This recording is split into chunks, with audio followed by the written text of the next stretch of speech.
The CEO's Savior. A werewolf romance story. Opening. Hello, my beautiful dreamers. This is Luna, and welcome back to Luna's Romance Audiobooks, where kindness is never wasted and true love sees past all disguises. Tonight I have a story that will warm your hearts and restore your faith in destiny. It's about a young woman whose compassion changes everything. About a powerful alpha hiding in plain sight. And about how one act of kindness can lead to the love of a lifetime. Picture this: a rainy night, a stranger in need, and a choice that will change two lives forever. She thinks she's saving a homeless man. He knows he's found his mate. And neither of them realizes that fate has been orchestrating this moment all along. So grab your favorite blanket, settle in close, and let me tell you about the night everything changed. This is the CEO's Savior. Prologue. The rain. The rain was relentless. I clutched my worn jacket tighter, my sneakers squelching through puddles as I hurried home from my double shift at the diner. It was nearly midnight, the streets of the city empty, except for the occasional car splashing through the downpour. I was exhausted, broke, and wondering how I'd make rent this month. Then I saw him. He was huddled in a doorway, soaked to the bone, his clothes torn and dirty. At first I thought he was just another homeless person seeking shelter from the storm. The city was full of them, especially in this neighborhood. But something made me stop. Maybe it was the way he held himself. Despite the ragged clothes and the grime, there was something different about him. Or maybe it was just my foolish heart that couldn't walk past someone suffering. "Sir?" I approached cautiously. "Are you okay?" He looked up and I forgot how to breathe. Even dirty and disheveled, he was beautiful. Sharp cheekbones, strong jaw, and eyes. Oh God, his eyes. They were the color of amber, glowing slightly in the darkness, and they held an intensity that made my wolf stir inside me. Which was strange. My wolf never stirred for anyone. "I'm fine," he said, his voice rough. "Just waiting out the rain." "You'll catch pneumonia." I glanced at the sky. The storm wasn't letting up anytime soon. "There's a shelter 2 blocks from here. No shelters." His response was immediate, almost panicked. I studied him more carefully. He was shivering, his lips tinged blue. Whatever his story was, he needed help. And I'd never been good at walking away from people who needed help. "I have a couch," I heard myself say. "It's not much, but it's dry and warm. You can stay the night, get cleaned up, and tomorrow we can figure out—" "You're offering a stranger your couch?" Those amber eyes fixed on me with laser focus. "Do you have any idea how dangerous that is?" "Probably very," I admitted. "But you're clearly in trouble, and I can't just leave you here in the rain." "You don't know me." "I know you need help. That's enough." For a long moment he just stared at me. Then slowly, he stood. He was tall, easily 6'2" or 6'3", and even in his bedraggled state, there was something commanding about him. "You're either very brave or very foolish," he said. "Definitely foolish." I offered a smile. "I'm Mira, by the way. Mira Chen." "Dante." He didn't offer a last name. "Well, Dante, let's get you out of this rain." As we walked the 3 blocks to my tiny studio apartment, I couldn't shake the feeling that I'd just made a decision that would change my life forever. I had no idea how right I was. Because the homeless man I'd just brought home wasn't homeless at all. He was Dante Wolf, billionaire CEO of Wolf Industries, and alpha of the largest pack in the city. And the moment he'd looked into my eyes, he'd known. I was his mate, the one he'd been searching for his entire life. And he had absolutely no intention of ever letting me go. Chapter 1. The Stranger. My apartment was tiny, a studio in a converted warehouse with a bathroom the size of a closet and a kitchen that was basically a hot plate and a mini fridge. But it was mine, and it was clean. "Sorry about the size," I said, grabbing a towel from my tiny bathroom. "It's not much, but the rent is cheap and the landlord doesn't ask questions about wolves." Dante took the towel, his fingers brushing mine. The contact sent a jolt of electricity up my arm. It's perfect, he said, and something in his voice made me think he actually meant it. The bathroom's through there. There's hot water, though not a lot of it. I have some clothes that might fit. My ex left some stuff behind. I rummaged through my closet, pulling out sweatpants and a t-shirt. They'll be big on you, but at least they're dry. Your ex? There was an edge to his voice. Yeah, he left 6 months ago. Said dating a broke Omega with no prospects wasn't his idea of a future. I tried to keep my voice light, like it didn't still hurt. Anyway, bathroom's all yours. I'll make some tea. While he showered, I busied myself with my ancient kettle, trying not to think about the attractive stranger currently naked in my bathroom. What was I doing? I'd brought a complete stranger into my home. He could be dangerous, could be a criminal, could be... The bathroom door opened, and all thoughts fled. Dante emerged in the borrowed clothes, his dark hair still damp, his amber eyes bright against clean skin. Without the grime and rain, he was even more devastating.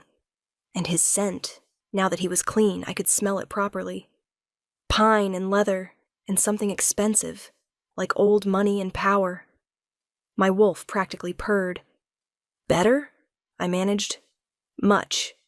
Thank you. He moved into the small space, and suddenly the apartment felt even tinier. I should explain, you don't owe me any explanations. I handed him a chipped mug of tea. Whatever your situation is, it's none of my business. You're very trusting. You're very suspicious. I smiled. Look, I'm not going to pry. You needed help. I offered it. Tomorrow morning you can go on your way and we'll never see each other again. Something dark flashed across his face. Is that what you want? The question caught me off guard. What? Do you want me to leave tomorrow and never see me again? I should have said yes, should have kept this simple and uncomplicated. Instead, I heard myself say, I don't know. He stepped closer, and I could feel the heat radiating from him. I know what I want. What's that? To understand why a beautiful woman would risk her safety for a stranger. Why you'd bring me into your home, feed me, clothe me, and ask for nothing in return. It's called kindness. Maybe you're not familiar with it. His laugh was rough. I'm familiar with it. I'm just not used to experiencing it without strings attached. Well, there are no strings here. Just human, wolf decency. You're Omega. It wasn't a question. Yeah, is that a problem? No, just rare to find an Omega living alone in the city. Most join packs for protection. I was in a pack. It didn't work out. I didn't elaborate. Didn't mention how the pack had treated me like property. How my ex had been chosen by the Alpha as my suitable match. How I'd run the moment I turned 21 and could legally leave. Their loss, Dante said softly. You don't know me. I know enough. His hand reached out, tucking a strand of hair behind my ear. The gesture was intimate, possessive, completely inappropriate. I should have pulled away. I didn't. You should get some rest, I said, my voice embarrassingly breathy. The couch folds out. Blankets are in that closet. Where will you sleep? The couch is also my bed. I'm not taking your bed. You're the guest. Mira. The way he said my name sent shivers down my spine. I'm not taking your bed. We'll share, or I'll sleep on the floor. That's ridiculous. The floor is non-negotiable. We stared at each other, both stubborn, both unwilling to back down. Finally, I sighed. Fine, we'll share, but you stay on your side. Deal. As we settled onto the fold-out couch, which was barely big enough for one person, let alone two, I tried to ignore how aware I was of him, of his warmth, his scent, the steady rhythm of his breathing. Mira? His voice came through the darkness. Yeah? Thank you, for tonight, for your kindness. A pause. I won't forget it. It's just a couch and some tea, not a big deal. It's a very big deal. I didn't know what to say to that, so I said nothing. But as I drifted off to sleep, hyper-aware of the man beside me, I couldn't shake the feeling that my life had just changed in ways I couldn't begin to understand. Chapter 2. The morning after I woke to the smell of coffee and bacon. For a moment, I was disoriented. I didn't have bacon, could barely afford instant ramen most weeks. Then I remembered. Dante. I sat up to find him in my tiny kitchen, somehow making breakfast in a space that barely fit one person. "You're cooking," I said stupidly. "I'm attempting to cook. Your kitchen is challenging." He smiled, and the expression transformed his face. "But I found eggs and bacon in your fridge." "I didn't have bacon yesterday. I went to the corner store this morning. Hope you don't mind." I stared. "You went shopping? But I thought you didn't have money." "I have money, just not access to it at the moment." He plated the food with surprising skill. "Complicated situation. Are you in trouble? Running from someone?" "In a manner of speaking." He set a plate in front of me. "Eat, then I'll explain." The food was incredible, way better than anything I could make. "You're a good cook," I said. "My mother insisted I learn. Said a man who couldn't feed himself wasn't worth much." "Smart woman." She was. Past tense. Sadness flickered in his eyes. "She passed when I was 20. I'm sorry. It was a long time ago." He sat across from me with his own plate. "Now, about my situation." My phone rang. The ringtone meant it was my boss at the diner. "Sorry, I have to take this," I answered. "Hello." "Mira, thank God. I need you to come in. Ashley called in sick and we're slammed." "I'm not scheduled today." "I know, but I'm desperate. Please? I'll pay you time and a half." Time and a half would help with rent. I couldn't afford to say no. "Fine, give me 40 minutes. I hung up to find Dante watching me. "You work at a diner?" he asked. "2 diners, actually, and I do night cleaning at an office building 3 times a week." I stood, gathering the plates. "Gotta make rent somehow." "You work 3 jobs?" Welcome to life as a lone omega in the city. I tried to keep my voice light. "The world isn't exactly set up for us to thrive." Something fierce flashed across his face. "That's going to change." "Sure it is. Right after pigs fly." I grabbed my work clothes. "Look, I have to go. You can stay if you want, or leave if you need to. Either way, there's food in the fridge and I'll wait." "What?" "I'll wait for you to come back." His amber eyes held mine. "If that's okay." I should have said no, should have kept boundaries. "Okay," I whispered. His smile was devastating. "Good. Now go. I'll clean up here." The day at the diner was brutal. We were understaffed and overcrowded, and my feet were killing me by hour 3. But I couldn't stop thinking about Dante, about the way he'd looked at me this morning, about his smile, about the strange pull I felt toward him. "Earth to Mira," my coworker Sam said. "You okay? You've been spacing out all day." "Just tired." "You're always tired. You work too hard." Sam, a beta wolf with kind eyes, had been trying to get me to join his pack for months. "The offer still stands, you know. My alpha would welcome you." "I appreciate it, but I'm not joining another pack." "Why not?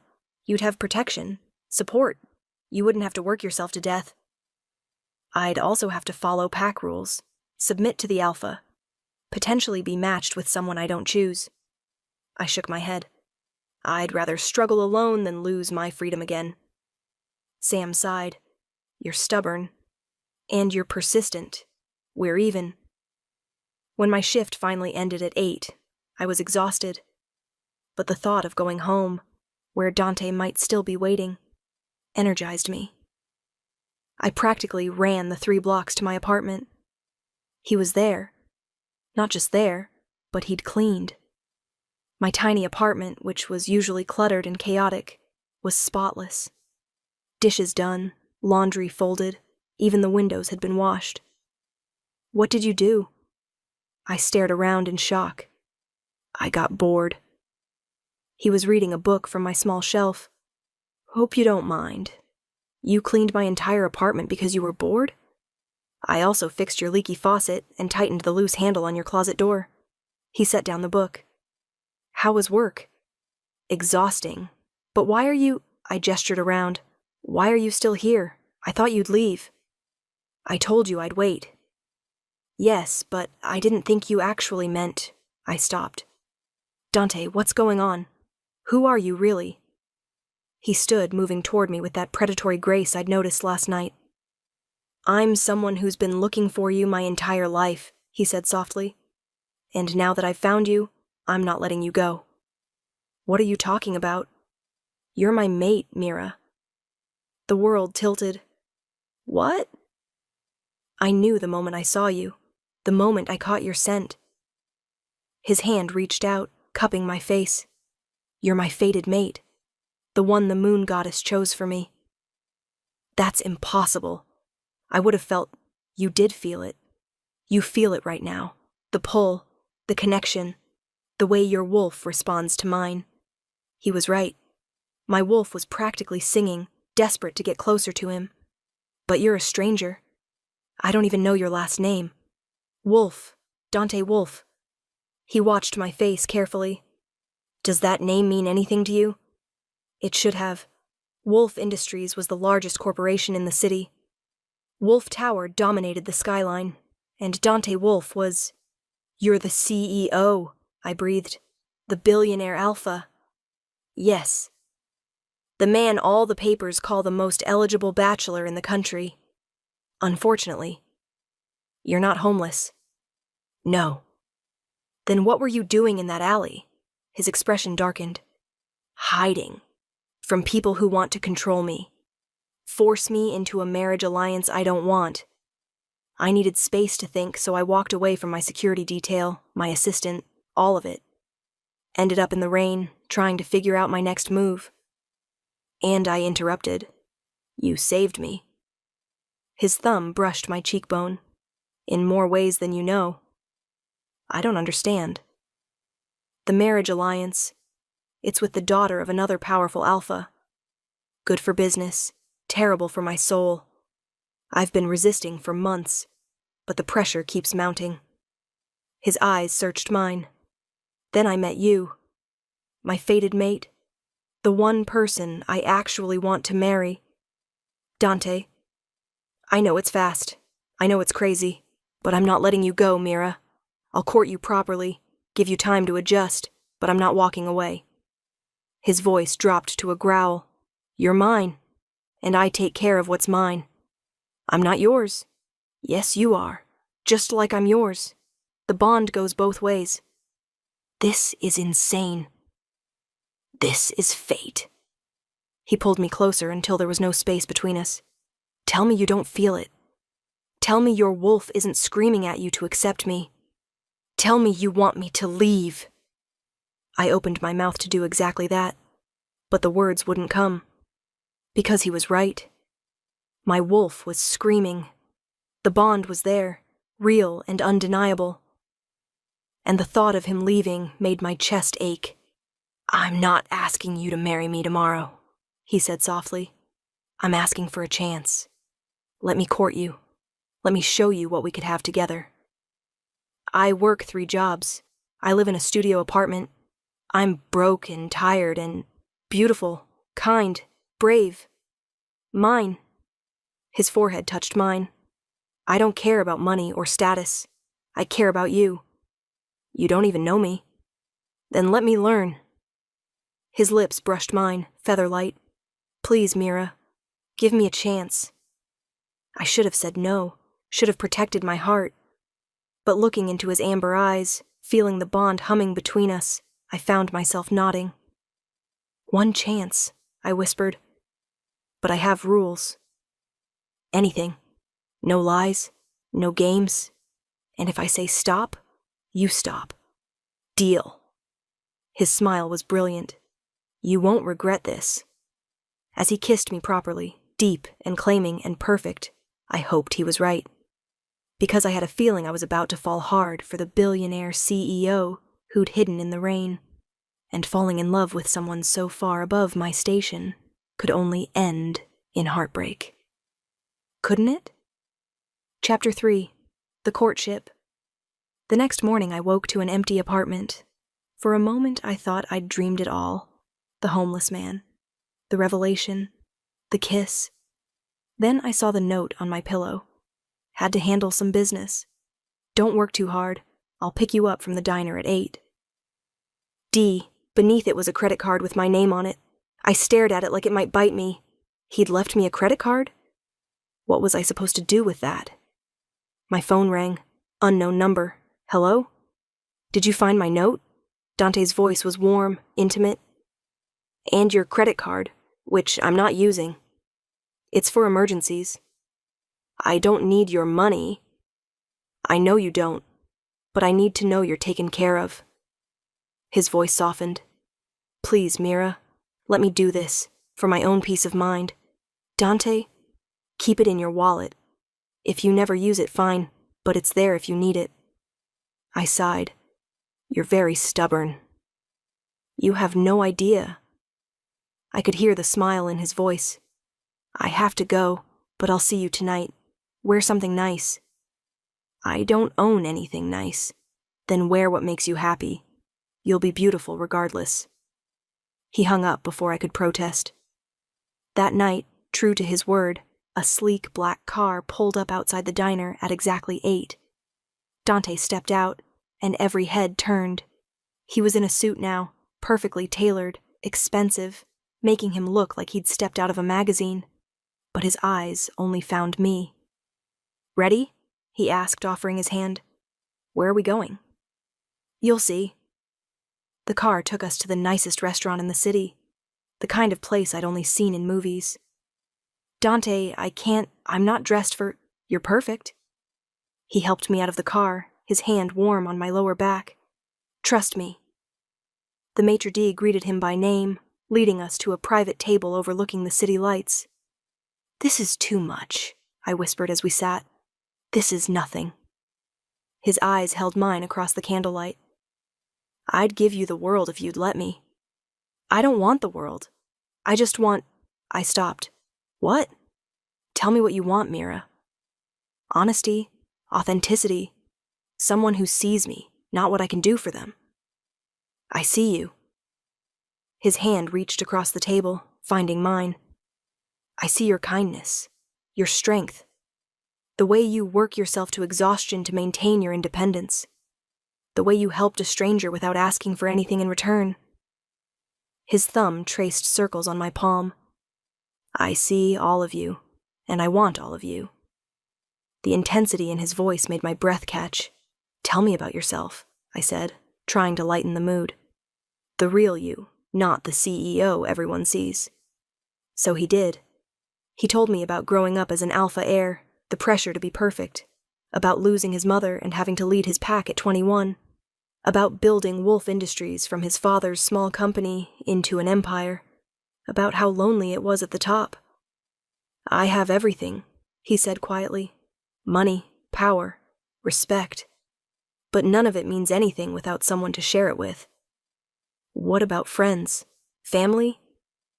My father's alive, but retired. We're not close. My brother... His expression darkened. Let's just say he's more interested in my money than my well-being. As for friends, when you're this wealthy, it's hard to know who likes you and who likes your wallet. That sounds lonely. It is. His eyes found mine. Until I met you. We've known each other for 2 days. Doesn't matter. When you know, you know. He squeezed my hand. Now tell me about you. The real you. So I told him about growing up in a small pack, about my parents who died when I was 16, about being raised by the pack alpha who saw me as property, about my ex who'd been chosen for me, who'd made it clear I was a disappointment, about running away at 21 with nothing but a backpack and hope. You're incredibly brave, Dante said when I finished. I'm not brave. I'm just tired of being controlled. That's what makes you brave. His gaze was fierce. You chose freedom over security, independence over comfort. That takes courage. Or stupidity. Never stupidity. You're brilliant, Mira. Don't let anyone tell you otherwise." The sincerity in his voice made tears prick my eyes. After dinner, he drove me home. "Can I come up?" he asked at my door. "I don't think that's a good idea. I just want to talk. I promised to be a gentleman." "That's what I'm afraid of," I muttered. His laugh was warm. "Let me in, Mira. Please." Against my better judgment, I did. We talked until 2 in the morning, about everything and nothing, about dreams and fears and hopes for the future. And when he finally left, pressing a soft kiss to my forehead, I realized I was in serious trouble, because I was falling for him. Hard and fast and completely. Chapter 4. The complications over the next 2 weeks, Dante courted me like I was precious. Flowers at the diner, lunch delivered to my work, dinners at amazing restaurants, and always, always, his complete attention. He never pushed, never demanded, just cherished me. It was intoxicating and terrifying, because I knew it couldn't last. The reality hit one morning when I was leaving the diner after my shift. A woman was waiting outside, elegant, beautiful, dripping in designer clothes and expensive jewelry. "You must be Mira," she said, her smile sharp. "Can I help you?" "I'm Victoria Sterling, Dante's fiancée." The world tilted. "What? Oh, he didn't tell you?" Her laugh was cruel. "How typical." "Yes, Dante and I have been engaged for 6 months. Our families have an arrangement." "He told me he didn't want that marriage. What he wants is irrelevant. Our union is good for both packs, both businesses.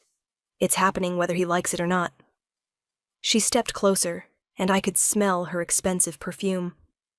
"And you, little Omega, are just a distraction. A momentary amusement before he accepts his duty. You're lying." "Am I?" "Ask him about the engagement party scheduled for next month. Ask him about the contract his father signed. Ask him why he's been hiding from his responsibilities." Her smile was vicious. "He's using you, sweetheart. Once he's bored, he'll toss you aside and marry me like he's supposed to." She left me standing there, her words echoing in my mind. That night, when Dante came to pick me up, I confronted him. "Is it true?" I asked. "Are you engaged to Victoria Sterling?"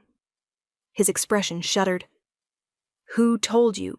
So it is true." "It's complicated. It's a yes or no question, Dante. Are you engaged to another woman?" "On paper, yes, but I never agreed to it.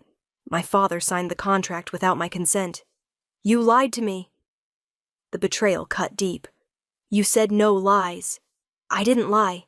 I just didn't—" "Tell me you were engaged? That's a pretty big omission, don't you think?" "I was going to tell you. When? After you married her? After you got bored with the poor Omega?" Tears burned my eyes.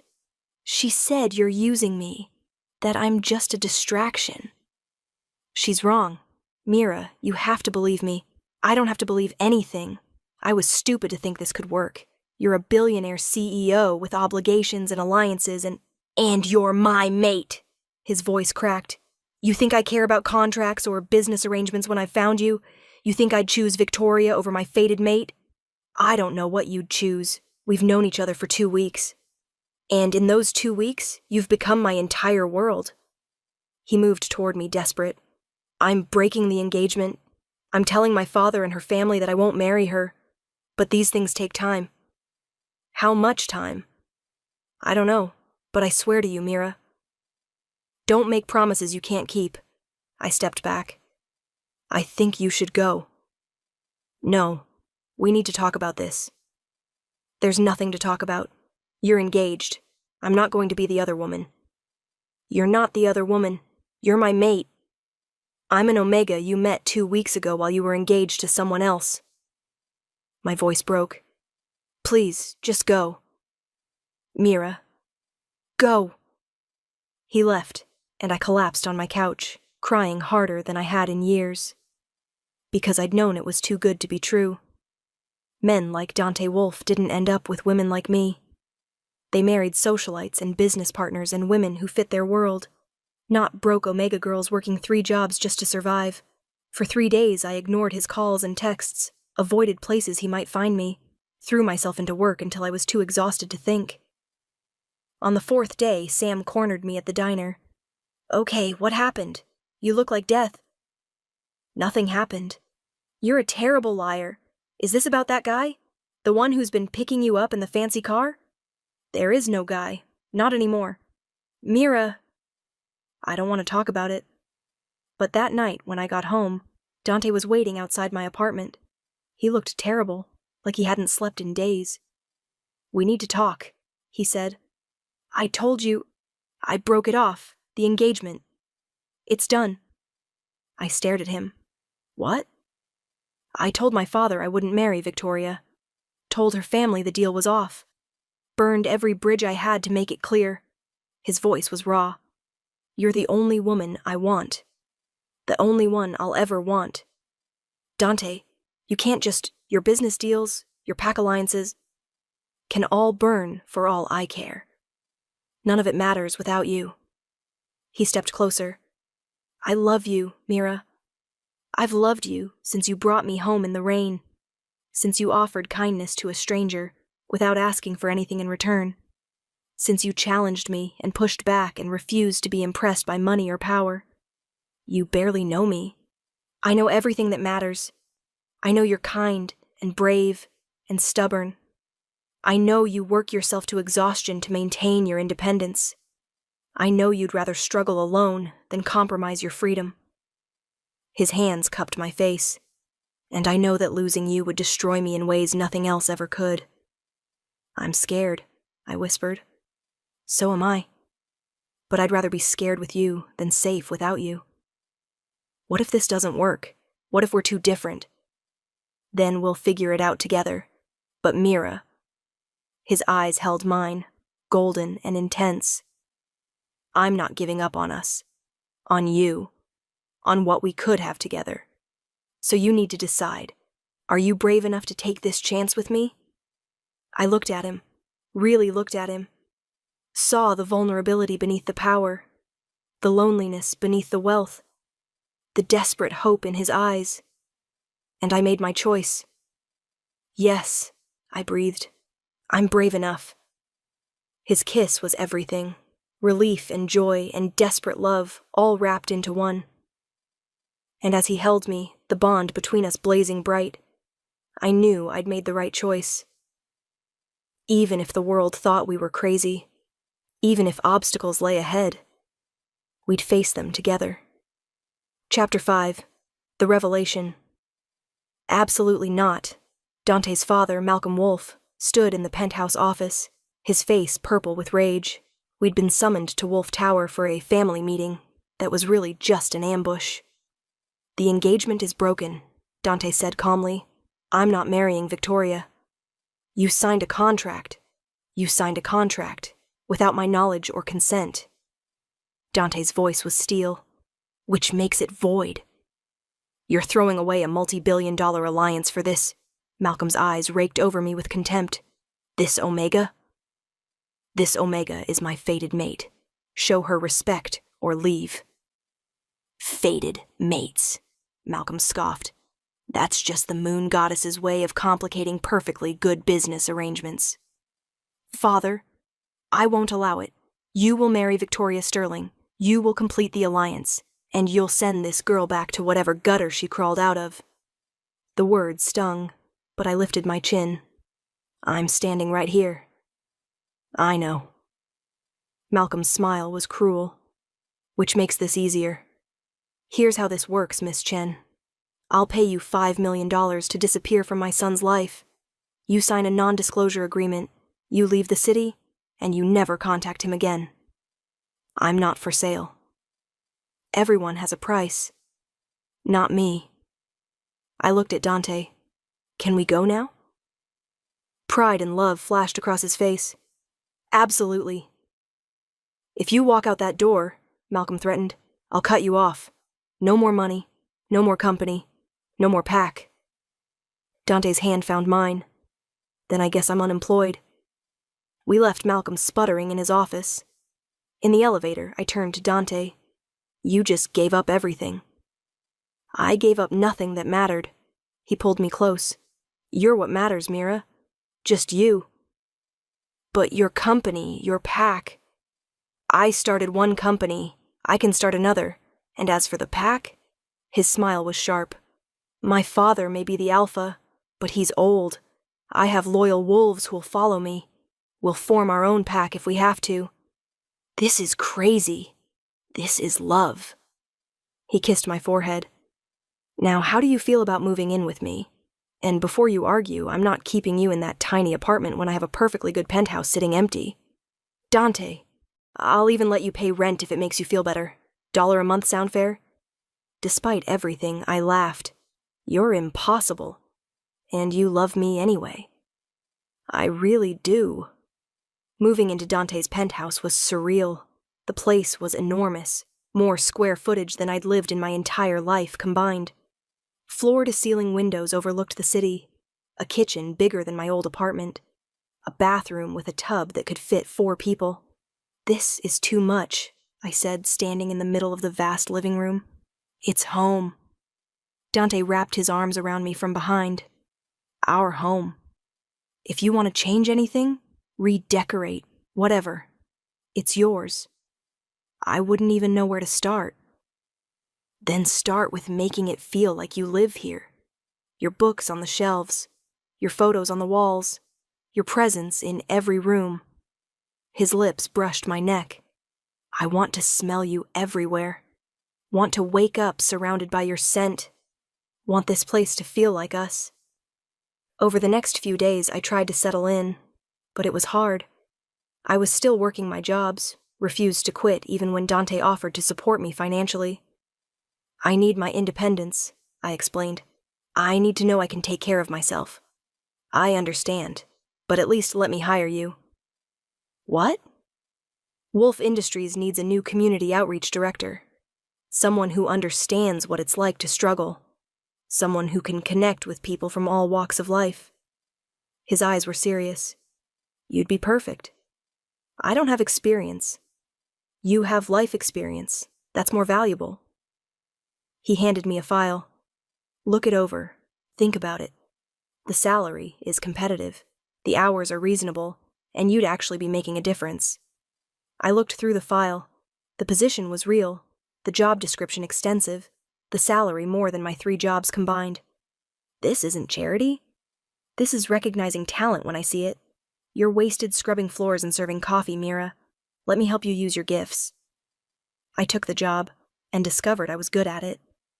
Within weeks, I'd implemented new community programs, set up partnerships with shelters, created initiatives to help lone wolves find housing and employment.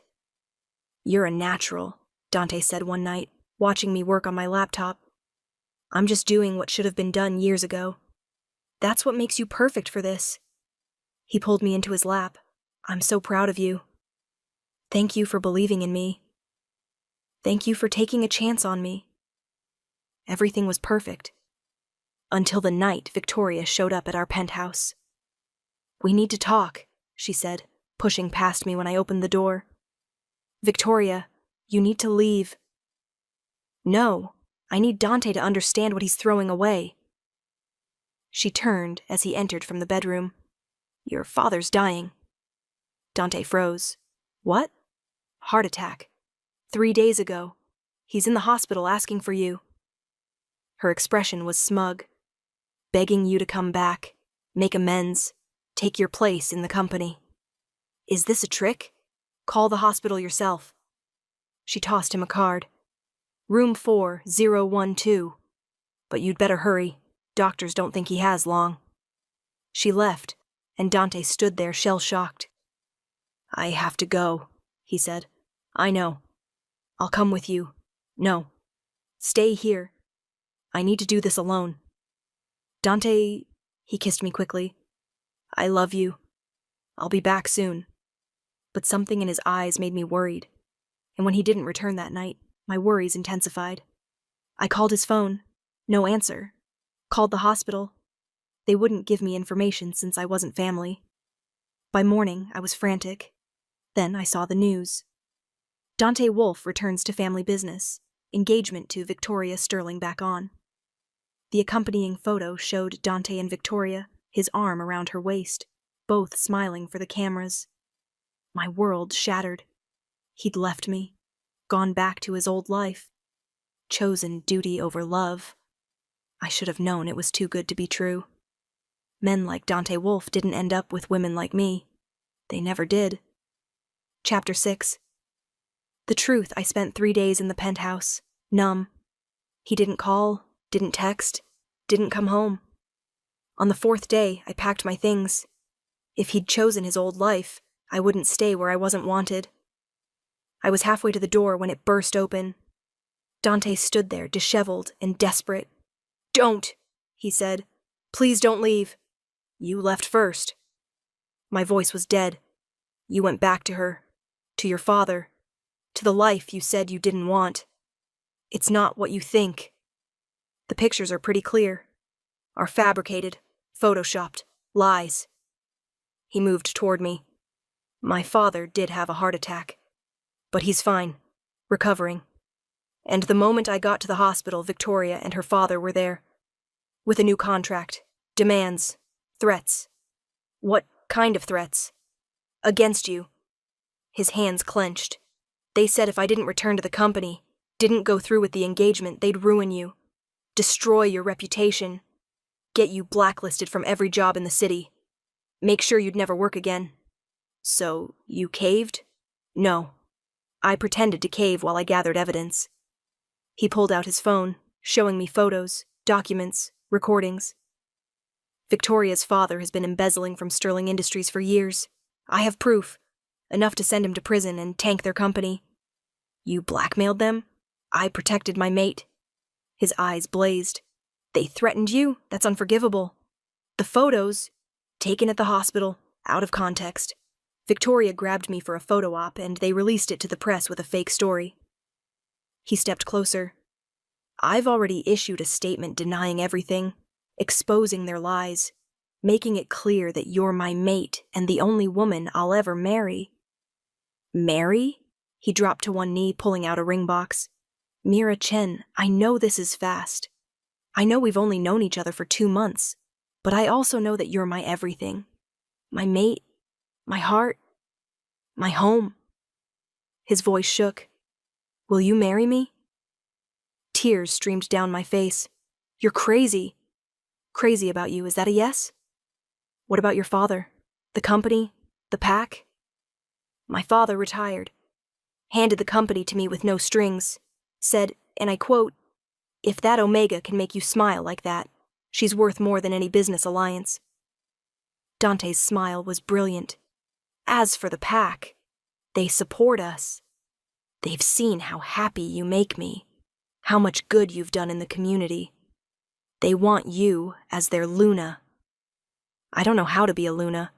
"You'll learn. We'll learn together." His hand cupped my face. "Marry me, Mira.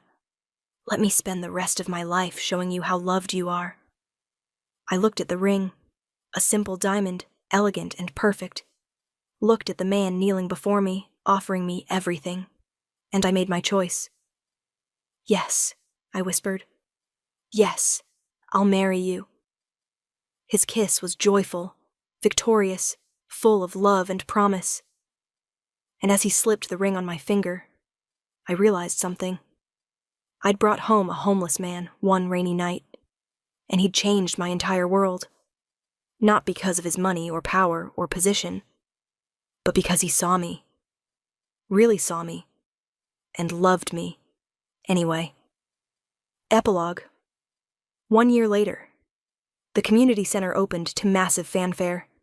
I stood beside Dante, watching as lone wolves, struggling families, and people who'd been overlooked by society filed through the doors. "You did this," Dante murmured, pride evident in his voice. "We did this." I squeezed his hand. Together. The center was my dream, a place where wolves without packs could find support. Job training, housing assistance, medical care. All free, all judgment-free, all focused on helping people thrive. Funded entirely by Wolf Industries, and run by me, Luna of the Black Fang Pack and Director of Community Outreach.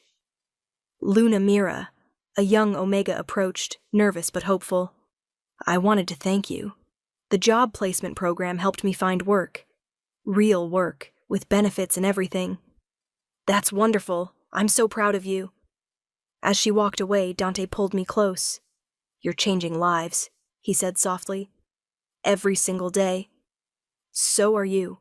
The new PAC policies, the fair wage initiatives, the housing developments are only happening because you showed me what mattered, what I should have been focusing on all along.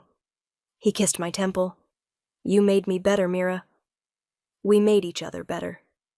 That night, at home in our penthouse, now filled with my books and photos and all the little touches that made it ours, we celebrated. I have something for you, Dante said, pulling out a photo album. Inside were pictures from that first night. The rainy alley where we'd met, my tiny studio apartment, the diner where he'd picked me up for our first date. You kept photos? I wanted to remember where we started. His fingers traced my face in the images. The night I met my mate. The woman who saw past the CEO to the man underneath, who offered kindness without expecting anything in return. I expected you to leave the next day, I admitted. Thought I'd never see you again. Instead, you got stuck with me forever. Best mistake I ever made. He pulled out one more item, a small velvet box. We're already married, I laughed. I know, but I wanted to give you this. Inside was a key. To that tiny studio apartment. I bought the building, turned it into transitional housing for Omegas who need a safe place to land. And your apartment, his smile was soft, is preserved exactly as it was. Our beginning. I thought maybe one day, when we have kids, we could show them where their parents fell in love. Tears filled my eyes. You're going to make me cry. Happy tears, I hope. The happiest. As we stood on the balcony, looking out over the city where we'd met, I marveled at how far we'd come. From a rainy night and a chance encounter, to this, to us, to a love that had changed everything. Thank you, I whispered. For what? For letting me save you. Thank you for saving me. His arms tightened, in every way possible. The kind girl had brought home a homeless man, and discovered he was a billionaire CEO who wanted only her. But more than that, she'd found her mate, her partner, her home, and together they'd built a life more beautiful than either could have imagined. All because of one act of kindness on a rainy night. Some would call it luck. I called it fate. And I'd do it all again in a heartbeat. Closing. And there you have it, my beautiful dreamers. The story of Mira and Dante, proof that kindness is never wasted, and true love sees past all disguises. Did this story warm your heart? Did you believe in the power of compassion? Then show me some love. Hit that like button, drop a comment telling me which moment touched you most, and subscribe to Luna's Romance audiobooks for more stories of unexpected love. I want to know, would you have brought home a stranger in the rain? Would you have given a homeless man shelter? Tell me in the comments. And speaking of unexpected encounters, our next story is going to sweep you off your feet. It's called The Rogue Alpha's Bride, and it follows a she-wolf sold in marriage to pay her father's debts to a rogue alpha king with a dark reputation. She expects cruelty. She finds passion. And the mate bond that forms between them might be the only thing that can save his fractured kingdom. Until next time, my dreamers, may your kindness be rewarded, your compassion be recognized, and your love stories begin with a single act of bravery. This is Luna, signing off. Sweet dreams, beautiful souls.